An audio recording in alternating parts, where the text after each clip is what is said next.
It is the night of our dear Savior's birth. Fall on your knees.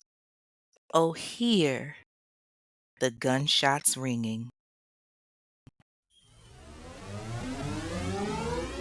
You are now listening to The Infamous Ones, a true crime podcast hosted by Kay on Spotify. A podcast aimed to uncover and share the stories behind heinous and insane acts that have been overlooked or overshadowed by mainstream media, getting justice for the voices that can't speak. What's up, y'all? It's your girl Kay, and I am the host of The Infamous Ones, a true crime podcast. A podcast designed to focus on crimes committed in the Black community that you don't hear about in mainstream media, giving a voice to those victims that have otherwise been silenced. Hello, everybody, and welcome back to another episode of The Infamous Ones, a true crime podcast with me, Kay, the Texas girl in a Georgia world, baby. Ladies, how y'all feel? Fellas, y'all all right? It is Sunday, December 21st, 2025, and your girl is feeling nothing but bliss. Y'all, when I tell you I am officially, when I say it one more time, officially a doctoral recipient, y'all. That's right. So put some respect on my name, baby. Dr. K is in the building. School is done. Classes is over. No more tests, no more thesis papers, nothing. I am completely done with school. Okay. Like when I tell y'all I am so happy about that, all I got to do is wait for that degree to come in the mail. And of course, Christmas is right around the corner, like literally a couple of days away. I know y'all are ready to spoil your babies like I am, even though they've been working my last good nerve. But, nonetheless, I'm still excited. I spent some time volunteering, helping families get ready for Christmas. We did toy drives and gift giveaways and all of that. Gave gifts to over 1,000 kids. It was really fun. And I even went on a little date, y'all. Like I was feeling it a little bit, but I'm gonna keep that under wraps because yeah, you gotta be careful now. But all in all, things have been up since last week and, I'm enjoying it. Listen, I really appreciate all the love that you guys have been given since, the open letter. I appreciate the reviews. Like I said before, I'm trying to keep my numbers going up. So make sure y'all keep streaming on Spotify, follow it on Spotify. If you don't follow the show now, I'm really wondering what's wrong with you. You've been under a rock, like you sick. What's going on, Bookie? Like, why you not following the show?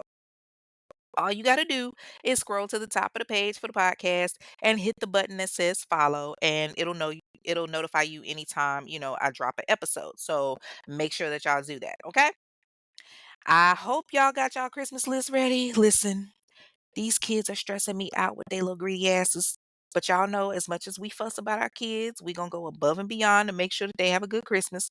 Lord knows I had to pull off a miracle, but it's done. And with it being Christmas, of course, I had to give y'all a Christmas episode, especially since, Christmas is like what, Thursday of this year. So y'all are going to get a good Christmas episode today. And baby, when I tell you this damn case had me really questioning folks in Ohio, like this was just so senseless and careless. And it just irked me to the core because they really fucked up some Christmas for some people. So before we get into the case, y'all know I gotta ask this question, right? What y'all sipping on? Me, I am sipping on some Malibu rum, some AU vodka with some pineapple juice, orange juice, and a splash of tequila, like a half a shot. I've been trying a bunch of different mixed drinks just to see how I like them, and I must say this one is pretty good. Ooh, and I can't wait for y'all to taste the murderous mimosa at the live show next month. Well, if y'all purchased y'all's alcohol tickets. If you didn't, sorry for you, Boogie. All right, y'all, let's get into it. Y'all hop on in and buckle up because we're going to take a ride to Dayton, Ohio in 1992, back when Sir Mix-a-Lot had all the ladies thinking that they had back. Boys to Men had us wiping our tears with End of the Road. Whitney Houston was out there belting out How She Gonna Always Love You, and Tupac had the box office on lock, and everybody was wondering who had the juice. Y'all ready to ride? Y'all know what time it is. Let's get it. This week's case involves Joseph Wilkerson, victim, Danita Gillette, victim, Jeffrey Wright, surviving victim, Richmond Maddox, victim, Sarah Abraham, victim, Jones Pettis, surviving victim, Kathy Henderson, surviving victim, Edward Thompson, surviving victim, Marvin Washington, victim, Wendy Cottrell, victim, and the infamous murderers of the week, DeMarcus Smith, Laura Taylor, Heather Matthews, and Marvallous Keene. Marvellous Matthew Keene was born July 5th, 1973, to Maynard Olaf Keene and Bernice Roberts Parker. He had a brother Maurice who he was really close to, and they were kind of thick as thieves and all pun intended. But sadly, a year before this incident occurred, his brother was shot and killed in a botched robbery trying to jack somebody. But prior to that, Marvelous was a good boy. He was in the choir and he went to church, the whole nine. And then he ended up moving with his father for about a year and a half in Los Angeles, California, after his brother Maurice had been killed. And it kind of left like a devastating reaction for him. He was trying to figure out how to process things, and it didn't help that his relationship with his father was very rocky. Like I said, he moved back from Los Angeles back to Dayton, Ohio after about a year and a half of living with his dad. Like he couldn't take it anymore. And while he was, out during that time frame at 20 years old, he ended up meeting a girl by the name of Laura that just had him mesmerized. Laura Jean Taylor was born January 31st, 1976. Now, Laura attended Meadowdale High School, but she had actually gotten kicked out during the start of the school year. Naturally, her parents were upset and she just decided, you know what, fuck it, I'm gonna run away from home. She spent like 3 weeks away from her parents and was just kind of roaming around. And she ends up meeting Marvelous. Now, Marvelous was 20 years old when he met Laura, and she's only 16. But that didn't matter to them, especially to Laura, because she was dating this big ass dude that looked like the light skinned version of the Nut Nut Man from New Jack City. Like, he wore the flashy jewelry. He had a big ass box haircut. Like I said, I'm gonna post the pictures in the group. And if you look on the image of this episode, you will know exactly who I am talking about. Like, when I say the beige version of the Nut Man, but yeah, despite how much of an asshole he was kind of polite and, very yes, sir, no, sir, and all of that. And then Laura, she was infatuated with everything about him. She was the cute little girl. She's 16 years old, long hair. She's all of 5 feet tall and looks pretty much like a kid, damn near, compared to, standing next to him. But be that as it may, they met and they instantly clicked. They go out and they get some drinks, they get some beer and wine, and they get so drunk and fucked up that they ended up spending the night together. And, it was quite a night because, baby, that man must have put something on her, something bad. He must have dicked her down. They were inseparable after that. They were together for a whole 2 weeks. Yes, 2 weeks. Y'all know how it is. Especially with these little 16-year-old girls, baby, 2 weeks might as well be 2 years. But they just loving on each other. And see, one thing that they had in common was both Marvelous and Laura were kind of like the type of kids that weren't really around their parents like that. They kind of had troubled backgrounds. They all had their own beef with their people. And there were actually other individuals that they were cool with that were just like them. For example, Heather Matthews. Heather Nicole Matthews was born February 27th, 1972, and she actually had a prior record and had gotten released from prison not too long before this incident occurred in like October. And then you also had DeMarcus Smith, born July 3rd, 1975. That was Heather's boyfriend. Then you had, other people that we're going to get into later, but basically all of them, like I said, they had something in common. They all kicked it at this guy named Bill's house off of Yuma Place, which was an apartment in the Edgewood Court housing complex. It was kind of like a trap house, for lack of better words, but they all would hang out there and do drugs and drink and everything. And then they would go back into the streets near Courthouse Square and ask people for money. They were all different ethnicities, different backgrounds, but all of them kind of had that I do what I want to do and the I don't have to listen to my parents type attitude. Marvelous, he's a black guy. Like I said, he a beige bastard, but he was a black guy. Then you had the cream cheese child, Heather. Laura, she was black, and DeMarcus was also black. So out of everybody, I think Heather was like the only flavorless Twinkie in the bunch. So anyway, Marvelous and Laura have been together and they're pretty much inseparable and all in love. Like homie looked like the descendant of Suge Knight and she looked like Thumbelina, but they were a cute couple, I guess. So hey. And none of them really got money like that. Laura's 16. DeMarcus is also 16. Heather, DeMarcus's girlfriend, is 20. And much like Marvelous, she fucking with a youngin'. And then you got 20-year-old Marvelous. They all hanging out. And there was this one spot that they all used to kind of kick it at together. Like I said, it was the trap house. So Marvelous wanted to show his girl Laura, how much he cared about her. So he tells her, baby, I'm gonna get us a room at this hotel downtown. And Laura was all smiles. He goes and gets the room. They spend the night in the hotel, and they had a good little time. He probably I don't even want to think about what they did. That's nasty. But it's a few days before Christmas, and they're enjoying their time. And he's like, you know what, babe, I wish I could do more for you, but my money kind of tight right now. And again, she's 16, so it's not like she got a job. She ain't making no money. But she was like, "Well, baby, you know what? I think I got an idea. I know this dude that stay over on Prescott Avenue. He work over at General Motors, right? And he got a nice ass car, and he always got money on him. And you know what I'm saying? I think that I could go fuck with him, but that'll be he'll give me some quick money." And if it comes down to it, like he like to fuck and he like to do all that strange shit. So, we go over there and tell him that we gonna fuck for a buck and do something strange for a little bit of change and we can get some money up off of him. And, Marvelous is listening to this and he's like, you know what? I do like that idea. That's not a bad idea, but nah, I ain't about to have you fucking on no dude. Like, nah, you my girl. Now, what we gonna do is we gonna make him think that he gonna get some pussy. But when he lets us in the house, we gonna rob that ass. And Laura is all for it. She was like, "Ooh, baby, that sound like a plan. Ooh, my man's so smart, girl." So the two of them, they pack up their things from the hotel, and Marvelous packs up his two handguns.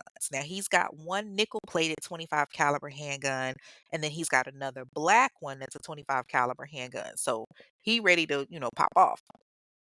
So Laura hits up this guy by the name of Joseph Wilkerson. Joseph Wayne Wilkerson was born July 3rd, 1958, to Floyd Wilkerson and Christine Taylor Wilkerson in Mount Clemens, Michigan. He was one of six kids. He had two brothers, James and Bill, and then he had three sisters, Loretta, Lisa, and Deborah. Now, he lived in Dayton, Ohio, but he had a really good job at General Motors, so he was making that good money back then. And it was rumored that, Joseph had a little bit of a freaky side. He ain't mind paying for pussy and all kind of crazy stuff. So when Laura hit him up, she's like, "Hey baby, I was thinking maybe we could link up." And he's asking her, "Well, what do you what do you want to link up about?" So she tells him, "Well, I was thinking maybe we could fulfill that little fantasy of yours and do this orgy." Oh, baby, that was all he needed to hear. A 16-year-old down for an orgy. He was like, "Hell yeah." And so Laura told him, "Okay, well, I'm gonna need some money." And Joseph was with it. He was like, "All right, cool, I got you." So Laura hangs up with him and tells Marvelous, "All right, babe, he with it. It's go time." And Marvelous is thinking, we gonna need somebody else to help make this happen. So he calls his friend Heather Nicole Matthews. Now, like I said, Heather is 20 years old and she had just gotten out of prison for a drug charge. So when she meets Marvelous, she's already hooked back on the drugs. And I don't know, I guess Marvelous thought she was the best fit. So like he hit her up and he tells her, "Hey, I got a way to make some money. You in?" Like he's, spilling all the details to her. He was like, "Yeah, we gonna go over to this dude house. He think he gonna have an orgy. Nah, we gonna rob his ass." And so she's hearing it and she was like, "Okay, bet."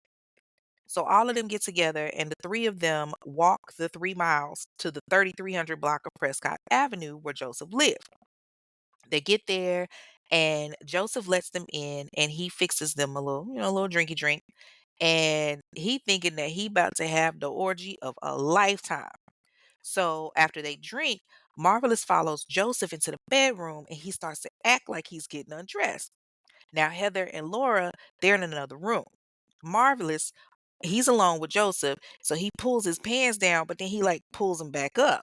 And then all of a sudden, Marvelous pulls out one of those 25 caliber handguns. He was like, "Yo, this ain't what you think it is, homeboy. Give up the money." And Joseph is shook. He's like, "Wait, wait, wait. Just hold on. We can talk about this." But Marvelous is locked in at this point. He was like, "Ain't nothing to talk about, homie." So he calls for Heather and Laura to get in there and help him out. Now, for the life of me, I was trying to find a picture of Joseph, but like there was not one photo of this man. So I'm like, damn, I want to know. Like, I know it's goofy, but I'm like, was he a white boy? Was he a black guy? Like, I don't know with this one. So the girls come running in and he instructs them to tie Joseph up. So they tie him up to the bed. They've got his hands tied to the headboard and everything with some electrical cords. And the whole time Joseph's sitting there, he's begging to be let loose and everything. He's like, "Please, man, whatever you want, just take it. I won't tell the cops. Please, just let me go. You ain't got to do this." But Marvelous ignores him and tells the girls, "Look, y'all go look around the house and see what y'all can take." So the girls are going around and they're looking for stuff to steal. They grab a microwave, a TV, a cordless phone, a curling iron, and a blow dryer. I know that TV was heavy because this was back in what, like 1992 when they had the hump in the back. You ain't no flat screen back then. You know them TVs was heavy as shit. So they get all of this stuff and they go put it in Joseph's car, which was this Buick that they decided we're gonna steal this too. And while they're in the garage looking for more stuff, Laura comes across a 32 caliber Derringer and she was like, "Oh, bet." So she rushes it to Marvelous. So he gets the gun that she gave him and he decides it's time to shut Joseph up for good. He gets a blanket and a pillow and he covers Joseph's chest to try to like mask the sound of the gun and he shoots him in the chest one time. And the girls hear the shots, because they're like still loading up the car and they come back and Laura's like, "Yo, what happened?" They look and they see that Joseph has been shot. And Marvelous is literally like standing there shaking. And so he hands the gun to Laura for her to do the next shot. And she tries it, but the gun jams. So then he gives her one of the 25 caliber guns that he had. And she shoots Joseph in the head, killing him. So now that he's dead, they get their loot that they stole. They take Joseph's car and they kirk out. Now, this is late night that they do this, but they're nowhere near done. They ended up hitting up their boy DeMarcus to join them. DeMarcus Maurice Smith was born July 3rd, 1975, and he was, again, Heather's boyfriend. She kind of gave them the idea to call him. So this is her 16-year-old boyfriend, mind you. I don't know what it was with them dating these little young people because Marvelous had a whole 4 years on Laura and Heather got a whole 4 years on DeMarcus. Ugh. But they hit up DeMarcus and they tell him to come through and kick it with them. So he pulls up and they all hanging out and chilling.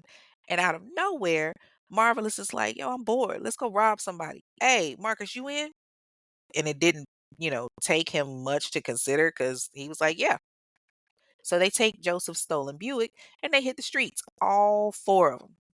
They link up, they decide to go out there and look for more people to rob. Now, they all have guns on them. Well, actually, the only one that doesn't have a gun is Heather. And they go and they pass this girl that they see this on a payphone that's trying to call somebody. And that girl was Danita Gillette. Danita Danielle Gillette was born July 6th, 1974 in Dayton, Ohio to Peter and Helen Gillette. She was the youngest child of 11. I don't know if these were all sisters and brothers or if there were some step siblings in there somewhere, but ooh, Jesus be a tuba ligation. Cause 11, shit. Anyway, she had 5 sisters, Rhonda, Yolanda, Jacqueline, Kim, and Gwen, and then she had 5 brothers, Walter, Michael, Daryl, Richard, and Herbert. So like I said, she was the baby. She graduated from John H. Patterson High School there in Dayton, Ohio, and she happened to be a young mom. She had a beautiful 2-year-old daughter named Dominique Deshawn Gillette that she was raising with the help of her family. And she was very put together. She wasn't just, relying on her family to do everything. She actually had a job to provide for her daughter. She worked at Rally's restaurant on Salem Avenue, and she had started taking college classes where, she had been majoring in drafting. So clearly she's taking care of herself.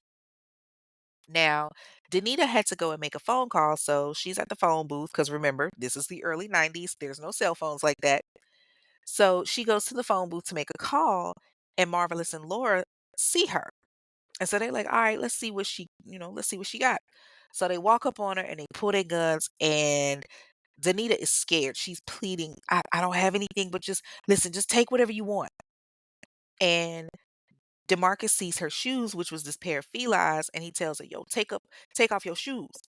Damn, you know what? I forgot felines used to be the shit back in the day. So she takes them off and she gives them to him. And instead of letting her go, they shoot her 5 times. They then take her coat, her shoes, and her backpack, and they go back to the apartment where they had been staying at Bill's spot. Now, Laura is wearing Danita's jacket, and DeMarcus has her shoes in his hand. They left Danita bleeding to death after shooting her 5 times. The pavement was literally covered with Danita's blood. So they head back to the house where they've been staying on Yuma, and they're all excited. Some of their friends is over there kicking it. Wendy Cottrell is there. She's 16, and her boyfriend Marvin Washington, he's 18. He's there with her. They're all talking, and DeMarcus, Laura, and Marvelous come up in the spot and they hyped up. And everybody's like, yo, what's going on? Laura, she's still holding Danita's bag. DeMarcus and Laura are bragging. We shot her. We shot her. And this is where I start to think, No, you done fucked up, right? No, no, no, no, no, no, no, no, no, no. You know you done fucked up, right? seriously, like, why in the fuck would you go tell somebody that wasn't involved that you killed somebody? And you just said it so freely, like you were just talking about just beating somebody up or something. Like, the fuck? Listen, you could tell you dealing with young dumbasses because you just telling on yourself to any and everybody. The 2 teenagers that they were talking to, Wendy and Marvin, they were confused, but, Laura and DeMarcus showed them the bag that they stole, and they start going through it, and they take out the clothes that's in there, and they find a whole ass 50 cents, which was literally nothing. Y'all robbed this girl for 50 cents. Y'all killed this girl for 50 cents and her felines. And DeMarcus is like really feeling himself. Like he happy. He like, yeah, man, we laid that ass out. We laid her out.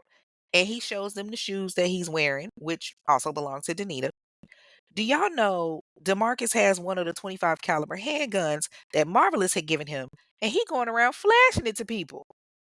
Like, what is wrong with you? It just so happens that Heather's ex-boyfriend, Jeffrey Wright, comes over right around midnightish. He's looking for Heather. He's mad. He like, yo, where she at? And so when he sees her, he drags her by her hair to the bedroom. And DeMarcus, with his trigger happy ass, he comes after him. And he's like, yo, what the fuck you doing? That's my girl. Jeffrey ain't trying to hear that though. Jeffrey like, nigga, fuck you. I don't give a fuck. So they start fighting. DeMarcus ends up chasing Jeffrey out of the apartment and shoots at him while Jeffrey's running across this big ass field. And while Jeffrey is running, DeMarcus keeps shooting. He shoots Jeffrey in the leg. So Jeffrey falls to the ground and he plays dead because he's thinking, okay, well, if I play dead, he ain't gonna kill me. But instead of DeMarcus, just letting him go, he takes the gun and he just keeps shooting until he empties the clip. He shot Jeffrey a total of 4 times in his legs. But, when DeMarcus ran off, Jeffrey gets up and he runs to a neighbor's house the best that he can. And they get him to the 5th District Police Station on Salem Avenue. And he tells them what happened. The cops, of course, they take him to a hospital where he's patched up and healing. And when DeMarcus gets back, he's cocky as hell. He was like, "Yeah, I took care of that motherfucker." Like, he's thinking he's dead. And so Laura starts to think about it. And she was like, you know what? I got an ex-boyfriend that we could probably get at. He got money and he got a car. And that ex-boyfriend was Richmond Maddox. Richmond Thornton Maddox, also known as Ricky, was born December 27th, 1972 to Eugene Maddox and Marceline Maddox in Dayton, Ohio. He had a brother, Eugene Jr., and 2 sisters, Yolanda and Tina. So around the time that all of this is going on, Richmond is like roughly 19 years old. It's now Christmas Day, and at a time where the group should be spending time with family and opening presents and enjoying the holiday, they cooking up yet another setup. So Laura's thinking about her ex-boyfriend Ricky, and so she tells Marvelous, "Baby, I got another one that we can hit. My ex-boyfriend Ricky, he got money and he got a car, so we should just go after him." Like, Marvelous is loving his girl. She giving him all the good licks to hit. Now, they go back to Joseph's house and they get into the second car that they've now stolen from him and they head over to Ricky's house. Marvelous makes sure that, Laura has that 32 Derringer on her because he needs her to handle business. So she goes to Ricky and she was like, hey, I think we need to talk. I know you're probably mad at me. I know we're not together no more, but it's just so much going on and I don't know what to do. And Ricky agrees to talk to her, but she tells him, well, maybe we could go for a drive or something. And so he agrees. So he leaves his parents' house and he gets in the car that he owns, and Laura gets in with him. Meanwhile, Marvelous, DeMarcus, and Heather, they're in that stolen car that they took from Joseph's house and they're following Ricky. So Laura's trying to, act like she's having this great conversation, but Ricky's driving and he starts looking and he's like, yo, what the fuck? He looks in the rearview mirror and he sees this car following him. But it's who he sees in the car that's got him kind of twisted. And he was like, yo, I know that ain't fucking Marvelous's ass. He knows that, Laura is with a new dude. The street's been talking. He asks her, yo, why the fuck is your dude following me? So he starts to speed up a little bit. He's, concerned. And Laura is feigning complete ignorance. Baby, what's wrong? And so he tells her, hey, somebody following us. And she was like, I don't know. I don't think that's the case. So when he looks up, Laura's got the 32 Derringer at the right side of his head. And before he can even blink, she shoots him. He starts swerving the car, spiraling out of control. Laura jumps out on some Fast and the Furious type shit and watches the car crash on Benton Avenue. They come to pick her up and she gets in the car like nothing happened and they go on about their day. They go back to the trap spot and they chilling and hanging out and they relax for the rest of the day. Like they're bragging to their friends about what they did. And I guess they decided because it was Christmas to give a little bit of peace. But the next morning, they decide that they want to go rob a grocery store. The Shortstop Mini Mart, which was like a little local kind of family owned mom and pop store off of West 5th Street. And inside was an employee named Sarah Abraham who worked behind the register. Now, Sarah was a mother of three and was working crazy hours so that she could, take care of her kids. So she had just gotten a picture from her daughter like the day before on Christmas that she was just, bragging about. So it's early in the morning and she's in there with her coworker, this guy named Edward Thompson. It's still fairly early, so it's not too busy. There's literally only one customer in the store, a man by the name of Jones Pettis. So DeMarcus, Laura, Heather, and Marvelous, they decide to get a different car and not risk taking Joseph's. They don't know if he's been found yet, and if he has, then the car has probably been boloed. So the group comes up on a woman by the name of Kathy Anderson, and they tell her, "Hey, you gonna run up? You gonna give up your car? We gonna kill you." She throws the keys and takes off running. Luckily, she's not shot. So they take her car and they drive it to the grocery store. Laura tells them, I'm going to go in there. I'm going to see what it's looking like, see how many people are inside and all of that. So she goes in and she sees Sarah behind the register and she sees Edward working on the floor. She finishes like casing the place and she goes back outside to tell him what she saw. So Marvallous and DeMarcus, they get ready while the girls wait in the car. They go in there with the guns and they bum rush Sarah. Give us the money. Open up the fucking register and give us the cash. And Sarah's shaking. She's complying though. She's like, okay, take it here. Just take whatever you want. Just don't shoot me. She opens up the register and she gives Marvallous all the money that's in there. It was only $40, y'all. But Marvallous takes this money, and even though she gave him what he asked for, he shoots her. And then DeMarcus shoots Edward, or at least he thought he did. The bullet ended up hitting Jones Pettis. Remember the one customer that was in the store? He got shot in the hand and in the abdomen. So the fellas get the money, they run off. Edward and Jones see Sarah lying on the ground and they call 911. The ambulance comes and they rush her to the hospital. And while she's still fighting for her life, Marvallous and his people are headed back to the spot. But low key, Marvallous is starting to get a little nervous. Like, shit, we've been killing so many people. What if somebody says something? Somebody gonna snitch on us to the cops. And Laura remembers that they told their homies, Wendy and Marvin. Like, they were there at the house that first night when DeMarcus was bragging about shooting Danita. Laura's talking to Heather about it. She was like, "You don't think they're gonna say anything, do you?" And Heather's like, "Nah, I don't know." So Heather and Laura, they start talking about jumping Wendy and beating her ass. But DeMarcus, old trigger happy ass, was like, "Nah, we need to kill them both. That's the best thing to do. They know too much." So Marvellous comes up with a plan. This is what we're gonna do. We need to get them away from here. We're gonna take them someplace and we're gonna get rid of them. So they hit up Wendy Cottrell and Marvin Washington and they tell them, hey, we're gonna go get some drinks. Y'all wanna come? And of course, Wendy and Marvin are all for it. So the group goes to pick them up and they go and buy some more beer and wine. They start drinking and all of that. And Marvellous is like, damn, I gotta pee. So he pulls over into this like gravel yard on Ridgely Drive. And Wendy and Marvin are thinking, Marvellous is just like getting out to go to the bathroom. But all of a sudden, they got guns on them. And Marvellous and DeMarcus are saying, get the fuck out the car, get the fuck out the car. And they start questioning Wendy and Marvin, we know y'all said something to the cops. Of course, Wendy and Marvin are denying it.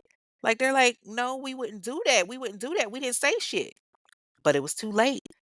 So DeMarcus makes Marvin get on the ground, and Marvellous makes Wendy get on the ground as well. Now, here's a little secret. Wendy, although she's only 16, she was 3 months pregnant. Marvin was going to be a daddy, but Marvellous shot Wendy and DeMarcus shot Marvin, killing them both instantly. Now that that's over, they got to get rid of this car, so they decide to go to Salem Avenue and try to steal another one. So they go to this gas station where they see a woman putting air in her tires, and she actually sees them first. She sees them pull out a gun and start heading to her, and she just takes off running. Like, she didn't even get the opportunity for them to say that they wanted to rob her. She ran. So they get the car and they gone. And the woman goes to the police and she reports her car stolen. And now the gang is, deciding to just kind of kick back and relax. They done killing. They got they cars that they can chop for parts. They got stuff that they've stolen that they can pawn. But they never got a chance to enjoy it because later on that day, they're still in the stolen car. And they're heading back to the house where they left Joseph's car. See, what they didn't know is the police are telling them because one of them is acting a little funny, which was DeMarcus. Dayton Police Sergeant John Huber, he's riding around and he sees the car that had just been reported stolen on Cumler Avenue. And he was like, this car look a lot like the one that was reported stolen earlier. So he follows them, but while they're driving, DeMarcus sees the cop and he warns everybody. He was like, hey, we being followed. It's some pigs behind us. This fool jumped out of the car and takes off running, which of course only makes shit worse. Like, if they didn't think it was stolen before, oh, they got confirmation for sure now. So the sergeant, he puts on his lights to get them to pull over, and Laura's freaking out. She was like, "Oh my God, it's the cops. Oh my God, it's the cops. Marvelous, you gotta shoot him." Marvelous was like, "Hell no, I'm not about to shoot no fucking cop. Are you crazy?" So they pull over and they all put their hands up and they get out of the vehicle and they're all apprehended, pretty much without any type of resistance. Now, initially, they're all arrested for the stolen vehicle. Oh, but then Sergeant Huber finds out so much more. He finds out that these are the guys that are responsible for all the killings that have happened in the last 40 hours. How does he find this out?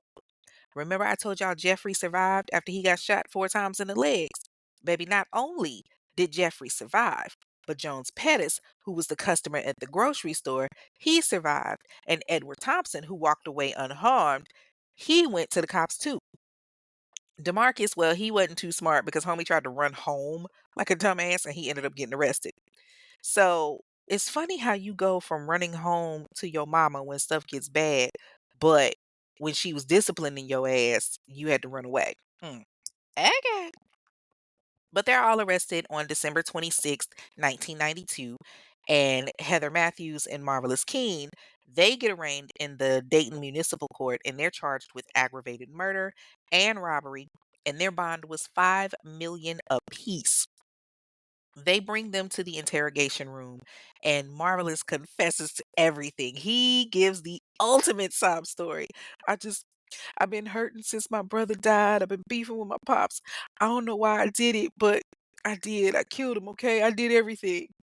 Now, DeMarcus and Laura, they're both minors. They're juveniles at the time, so they're arrested and they're charged, but they're charged at Montgomery County Juvenile Court and they're held without bond.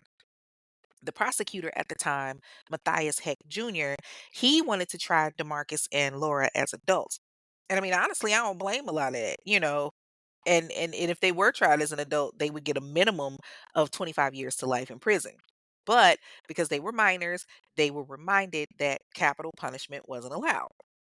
But the judge said, in this instance, nah, fuck all of that. They knew what they was doing. So in May of 1993, they were actually tried as an adult because the judge said that they, couldn't be rehabilitated within the juvenile system. I mean, shit, they were like 16 at the time. So there was no way that they were going to be able to be rehabilitated within a year. Like they would only be there literally for a year. There's no way you can be in the juvenile system for less than for that short amount of time and then get out for murder? Absolutely not. Sadly, on December 31st, 1992, Sarah Abraham, although she fought to stay alive, she succumbed to her injuries and died. That very same day, the bodies of Wendy Cottrell and Marvin Washington were found. So at this point, it's time for all the trials to begin, and Marvelous has his trial first. He gets charged with murdering 5 of the 6 victims because there were, 5 of the victims where he was the one that actually pulled the trigger. He didn't get charged for Richmond Maddox because that one was specifically on Laura, but he decided, you know what? I'm not going to do no jury trial. It's pointless, which was probably one of the best decisions that he had ever made in his miserable ass life. And instead, he goes before a 3-judge court on September 30th, 1993. He goes before the court in Montgomery County in front of Judge Robert Brown, and the trial went from September 30th to October 12th. So on October 12th, 1993, Marvallous Keene was found guilty on all 20 counts of aggravated murder, aggravated burglary, aggravated attempted aggravated murder, kidnapping, burglary, and aggravated robbery. Now, this was funny to me. He comes back on October 28th, 1993, and this was during the sentencing phase. And the judge asks him, is there anything that you want to say? And he starts crying and he's just like so apologetic. He was like, "Please, judge, please have sympathy on me. There's been a lot on me. A few years back, I lost my brother. He died in a crazy ass robbery. And then, I was dealing with my pops. It just got to me. I just snapped. Just please, just think about the things that I've been through."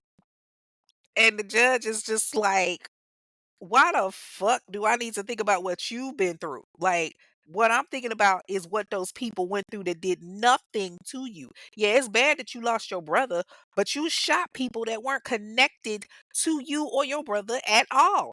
You shot and killed people that had nothing to do with you, that didn't know you from a can of paint. So on December 10th, 1993, almost a year after the murders, Marvelous King was sentenced to 5 death sentences, one for each murder that he did. He also got sentenced to 293 years for the other charges. And then on December 15th, 1993, he's transferred to death row under the Ohio Department of Rehabilitation and Correction. Meanwhile, you still got Heather, Laura, and DeMarcus's asses. So Heather's got, her history of prison time for the drug charges. Prosecution comes to her and they say, listen, we don't want you to end up like your boy. We know you didn't actually kill anybody. Now, you did fuck up and help these idiots, but we can take the death penalty off the table if you'll testify and help the prosecution. And so she agrees. She takes a plea bargain and they take the death penalty off the table. She does her part in testifying in the trial, and she is sentenced to 2 consecutive life terms for the 2 counts of aggravated murder. And she was sentenced to 194 years with no parole for at least 53 years for each term. So basically, life without parole, because you got to go through 106 years before you can even think of getting parole. Like, yeah, that's impossible, fam. So she is now incarcerated at the Ohio Reformatory for Women. Now, Laura and DeMarcus, they have to go before the judge as well. And, they got it a little bit easier just because they're minors. Laura has her trial next, and she is initially tried as an adult, and she gets found guilty of several charges. And she is sentenced to 10 years for aggravated burglary, 20 years to life for aggravated murder, 15 years to life for murder, and 10 to 25 years for attempted aggravated murder. She gets a total of 133 years with the possibility of parole after 30 years. So she'll actually be eligible for parole come October 2026, which is literally like next year.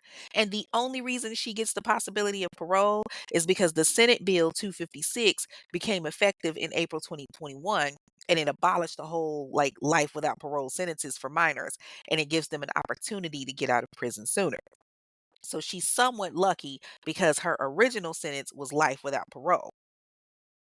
Psst, guess what? I just found the ultimate go-to for candy coated fruit. Sweet and sticky. Okay, not like that. Get your mind out of the gutter, people. Candy coated fruit is not just sweet, it's sticky, addictive, and dripping with crave worthy deliciousness. Based in Warner Robins, Georgia, it's a local pop up shop and it is the ultimate place to satisfy your sugary cravings. Whether you're looking for a delightful treat for yourself or a gift for someone special, Sweet and Sticky has the best treats ever. They've got convenient pickup and delivery options, and they are sure to satisfy your mouth-watering creations with ease. So make sure that you order today. And hey, tell them Kay from the Infamous One sent you. For orders or inquiries, reach out to 478-244-9064. That's 478-244-9064. Don't feel like calling? Send them an email. Email it to jasminejones9386 at gmail.com. That's JasminJones 9386 at gmail.com. Now listen, shipping options are available for restricted items, so don't wait. Get your order in today and experience the sweetness that will keep you coming back for more. As for Heather's boyfriend DeMarcus, his trial is last. He's charged with 5 counts of aggravated robbery, 4 counts of aggravated murder, 1 count of felony assault, 1 count of burglary, 2 counts of attempted aggravated murder, and 2 counts of kidnapping. So they sentenced him to 186 years to life. I'm sorry, it's just hearing 186 years to life. Like, motherfucker, that is your life. But he gets sentenced to 186 years to life with the possibility of parole after 28 years. So for DeMarcus, he'll be up for parole November 1st, 2034. But in the meantime, he's an inmate at the Mansfield Correctional Institute. Now, ironically, after he got there, he ended up getting into a little bit of trouble and he got hit with a 3-year sentence added to his current sentence for possession of a deadly weapon under detention. Now, of course, pretty much all of them appealed. Laura appealed her murder convictions twice, but naturally, the Ohio District Court of Appeals was like, yeah, we appreciate it, but nope, you're going to still sit your black ass in prison." Marvelous, he appealed a lot. Like he spent more than a decade appealing his sentences. And I mean, time after time, he was filing an appeal. He was filing appeals all the way up to 2008. Of course, he tried to get clemency, but that didn't really go too well either. Like, he went before a 7-member panel of the Ohio Parole Board, and they decided whether or not they were going to recommend clemency. But there were a lot of family members of the victims that were there, including Rhonda Gillette, who was Danita's sister. And she actually, was kind of like a spokesperson for a lot of the family members that Marvelous had killed. She mentioned how she had wrote a letter to Marvelous asking him, like, why did he kill her sister? But Marvelous never wrote back. And, she told the parole board about the loss of her sister and how it left her family feeling. I guess at this point, Marvelous ended up getting a heart because his attorneys, Kelly Schneider and Rachel Troutman, they were going to submit evidence at first that they felt would help him get clemency. But he tells them, I don't want to put these families through it anymore. Just don't worry about it. Leave it alone. And in the end, the parole board voted unanimously 7-0 to recommend that the governor reject clemency for Marvelous anyway. And on July 20th, 2009, Marvelous is transferred to the death house where he's under 24-hour death watch surveillance. He didn't ask to meet with any family members. Honestly, he really didn't seem like he was phased. I guess maybe he got to the point where it was like acceptance. Who knows? He spent his time watching TV and writing what appeared to be letters. And then on July 21st, 2009, he gets up and they ask him what he wanted for his last meal. This big motherfucker here ordered a final meal of one porterhouse steak with A1 sauce, 1 pound of jumbo fried shrimp with cocktail sauce, French fries, and onion rings, a whole tube of Pillsbury dinner rolls and butter, 2 plums, a mango, 1 pound of seedless white grapes, German chocolate cake, 2 bottles of Pepsi, and 2 bottles of A&W cream soda. I know that motherfucker's stomach had to be hurting. Oh, I feel like he was just like, you know what, I'm gonna be a little shitty booty ass on my way out. Like, that's already a big dude. That's a lot of shit to put on your stomach. Like, good lord. But he got it and he ate it all. Like Hulk smash. He ate all of that shit. Now, because he didn't have any family there, his attorneys from the Ohio Public Defender's Office were his witnesses. Honestly, I don't think his family probably would have come anyway, but they take him to the Southern Ohio Correctional Facility near Lucasville and they strap him down to the lethal injection table. The warden, Philip E. Kearns, asks him if he has any last words and puts the microphone to his mouth, and Marvelous says, I have no last words. He gets laid down and they give him that good old $42 cocktail. They start pumping the drugs through his veins, and after about 2 minutes, he turns his head to the left, takes one last breath, closes his eyes, and that's all they wrote. They pronounced him dead at 10:36 a.m. There were about 7 family members of the victims that, he had killed that watched. Turns out Marvelous was the 1000th inmate to be executed by lethal injection in the United States. As for Laura and Heather, Laura is still at the Ohio Reformatory for Women in Marysville, Ohio. She went up for parole on December 29th of 2021, but of course, it was rejected, so she'll be up for parole again October of 2026. Heather was there as well, but then she ended up getting transferred to the Dayton Correctional Institution, and supposedly she's really like turned her life around. She actually did an interview in 2001 where she was asked what made her do the things that she did, and she gave the most dumbass answer. She was like, "Well, I was just trying to be like them. I was trying to be popular." Bitch, you was 20 years old. You older than them. Why are you trying to be like some teenagers? What in the entire fuck? Like, I get being popular, but to some teenagers? Shit. Okay. But now, she's a well-respected individual within the prison. She's working with the younger inmates, and she became a certified Stephen minister, which is like a one-on-one Christian peer counselor. In 2024, she was actually one of the few female inmates to volunteer for the Marysville Women's Art Project, where Krista Benedetti, they painted portraits of her and other volunteers to show like a different side of them. As for DeMarcus, he was at Mansfield, but now he's at the North Central Correctional Institution, trying not to get them cheeks clapped. And that, ladies and gentlemen, is the story of Marvallous Keene, Laura Taylor, Heather Matthews, and DeMarcus Smith, also known as the Downtown Posse. And now it is time for Fair or Foul, where we look at the justice system to determine if the sentencing that was given was indeed fair, or if it was just some bullshit that's going to have us sitting back saying, what the fuck? On this one, I can honestly say all sentences that were given were fair. Marvelous was the ringleader, and that ass is gone. Dust. Ashes to ashes, dust to dust from whence they came. This big Tim U. I'll be sure looking motherfucker is non existent. And this is one of them times where that $42 cocktail was warranted. First of all, there are so many issues that I have with this. You are a 20-year-old man dating a 16-year-old girl. You manipulated her. Now, don't get it twisted. Laura's ass was very much capable of making her own decisions because she was the one giving him information as to who to rob and who to set up, which was crazy to me. Like, she wanted to kill her own ex boyfriend just because he had a car and money. Here's an idea. How about one of you motherfuckers get up and get a regular job? How about one of you motherfuckers get up and say, hey, let's do something productive today? Or, hey, let's not kill anybody. Like, why kill innocent people? They had nothing to do with you. They did nothing to you. They had no ill will towards you. And even if you wanted to rob them, okay, cool. But that don't mean that you have to kill them.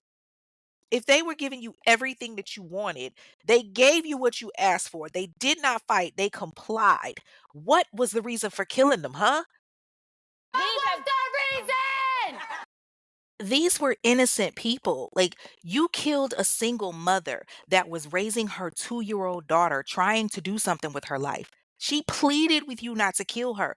You killed someone who, yes, had some questionable sexual behaviors and wanting an orgy, but was it worth dying for? And hell, you really listened to your 16-year-old girlfriend at that, not to mention your big grown Sasquatch ass was fucking on a 16-year-old. Then Laura, she's no better because she killed her ex-boyfriend because of the fact that she saw DeMarcus's ass go and shoot Heather's ex-boyfriend. Like, it was like almost like she had to one up them or something. Thank God Jeffrey was able to survive and lived and was smart enough to, play dead even after DeMarcus shot him multiple times. And I get it, y'all were, I guess, grifters of some sorts living in the streets and trying to survive, but you left a perfectly good home where you were being taken care of because you had a falling out with your father. You took your country ass from California and brought your big Brillo pad head ass all the way to Ohio. Then you try to use your brother's death as the reason for what you were doing? Like, okay, hold on. Let's get into that. Yes, your brother was killed, but he wasn't killed in a regular degular way.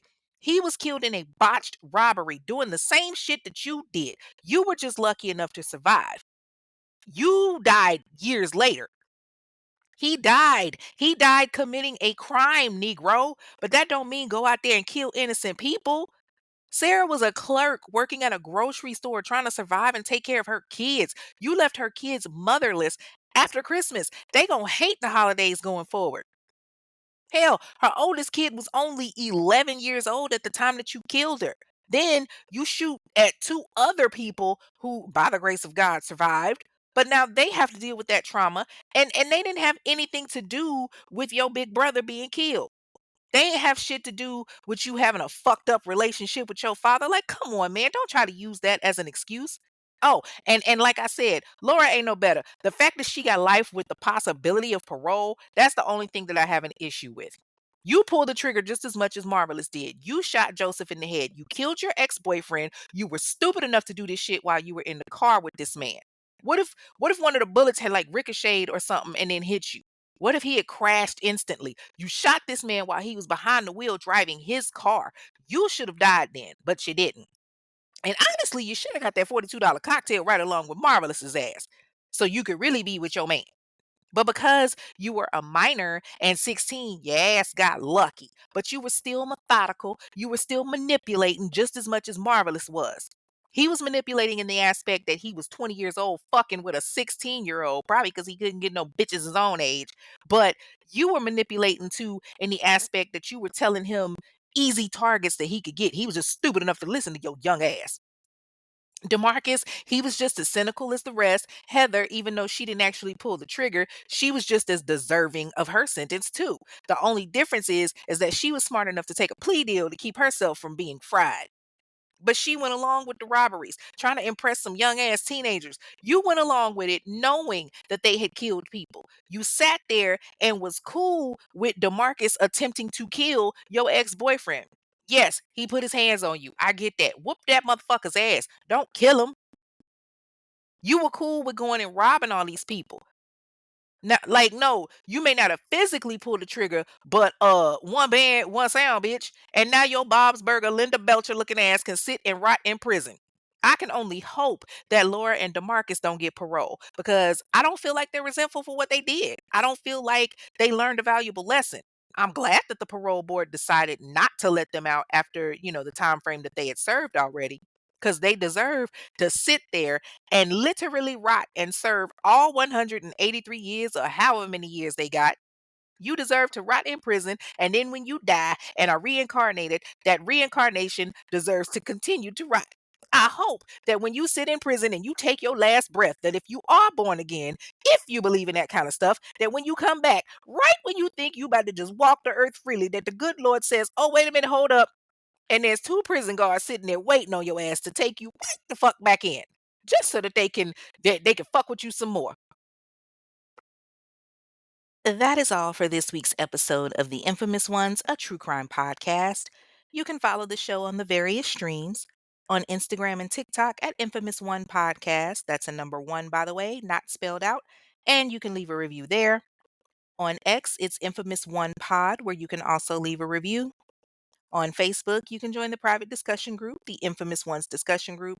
Y'all know the deal though. To get in, you got to answer the questions. I try to check the group like once a week to let members in, but if I see you haven't answered the questions, I'm not letting you in. Like it's really that simple. So tell your people, get their shit together. Once y'all are in there, come on in, take a seat, tell us what you're sipping on, and tell your peoples to join the group too. The show streams on multiple streaming services like Odyssey, Apple Podcasts, iHeartRadio, and so on. So leave a review. It only takes a few seconds. The reviews matter. And I'm about to read a few. The first review comes from Apple Podcasts from Little Secret 34, and it's a 5-star review. And it's captioned My Pisces Twin. It says, K, hey twin, my birthday is also March 11th. I just wanted to stop by and say thank you so much for being you. I love your energy and the way you tell these stories. I be sipping on coffee in the morning and wine in the evening while I'm listening. Super sad I'm caught up, but keep doing what you're doing, mama. Come on, Pisces twin. Let's go. Yes. Thank you, mamas. I definitely appreciate it. Y'all know I love my Marvers and I love when y'all are binging them episodes. You know what? I kind of wonder how many of y'all have started from episode one and just like started listening to all of the seasons again. The next review comes from Apple Podcast as well. It's from Niece40 and it's captioned Wonderful Storytelling. It says, I love your details on the stories. Very interesting and informative. My days at work go by so smooth listening to your podcast. Oh, thank you, Bookie. I appreciate the love, y'all. Keep listening. I love it. All right. On to the announcements. Next month, January 17th, 2026, it will be the live show at Mint Hill Studios in Charlotte, North Carolina. Now, I know a ton of you have registered already. It is a free event. Tickets are free, but you have to register in order to attend. And when I say register, that means go to the website and register. You can go ahead and claim your free ticket. It'll put you on the list. If it's three of y'all coming, I need three tickets with three different names. If it's one coming, I need one ticket with one name. You can't do a party of four and just put one name down. Everybody has to be listed individually, okay? Like I said, you cannot just show up the day of. I've posted the link for Eventbrite where you can go in and register. So if you haven't done so already and you plan to attend the free show, please do so now. The link is in the Facebook group. It's also actually going to be at the bottom of the description of this episode. So if you scroll down to the bottom, you'll see the link there as well. It's going to be available until December 31st. After that, if you have not registered, I can't help you. Also, there are tickets for alcohol that can be purchased at $20 per person, and it gets you four drinks. We're going to have a great bartender on deck from Tipsy Sips. So please purchase your alcohol in advance. The tickets are $20. I think it's $21.99 with tax. You cannot. Let me reiterate, you cannot buy drinks the day of. It has to be sold in advance. That's the venue's rules, no exceptions. The package will get you a wristband that gives you four drinks, one of which will be the murderous mimosa. You can use the link for Eventbrite to not only register for your free ticket, but also to purchase the drink package as well. The drink packages are going to be sold past December 31st. They're going to be available up until 30 minutes before the doors open. The Infamous Ones is now accepting sponsorships. The sponsorships for the show start at $50 and up. So if you're interested in sponsorship, please send an email to infamous1pod@gmail.com and I will send you the information. If you would like to promote your business, there is a special for promotion that's $30 that you can promote your business through the show. The show has about 2 to 4,000 streams per episode. So that's 2 to 4,000 people that will hear about your business. So make sure you email for information. And make sure to get ready for the black box, which will have episodes dropping at random. Only way you're going to know about it is if you follow the show. You have to follow on Spotify to be notified when a new episode of the black box drops. Okay. I got a lot of great feedback on the episode that y'all got last week when y'all got the sneak peek. I appreciate the streams like big time. I really do. Let's keep it going. I'm thinking about making these episodes subscription only. I don't know yet. We're going to see. Listen, like I said, y'all, I need y'all to run my Spotify up, okay? Even if you're listening on Apple Podcasts or Odyssey or iHeartRadio, I need y'all to go to Spotify and type in The Infamous Ones, a true crime podcast. And in the top left corner under the title, you will see a button that says follow. Hit that button, okay? And if you listen to the episodes, listen on Spotify. If you want to support the show, or if you're feeling the spirit, meaning that liquor we've been sipping on, click the link at the bottom of the screen from whatever app you're listening to this episode on and hit listener support to subscribe. Subscriptions are like 99 cents to start, or you can donate via the Cash App to $Infamous One Pod. That's $INFAMOUSONEPOD. Donations go toward court documentations, phone call interviews, JPay, all of that. If you have a case that you want to hear more on that you feel has been ignored in the Black community, if you want to inquire on ad space, sponsorship, or if you want to leave a review, send an email to infamous1pod@gmail.com. Once again, people, please share, share, share. This podcast is growing by the day and it means the world, so keep sharing. Until then, y'all know what it is. I'm your girl Kay. Thank you for tuning in, and I will see y'all next week with a new episode. Stay mobbing, y'all. Peace. Thank you for listening to this episode of The Infamous Ones, a true crime podcast hosted by Kay. Be sure to like and comment on your favorite podcast platform and subscribe so that you never miss an episode.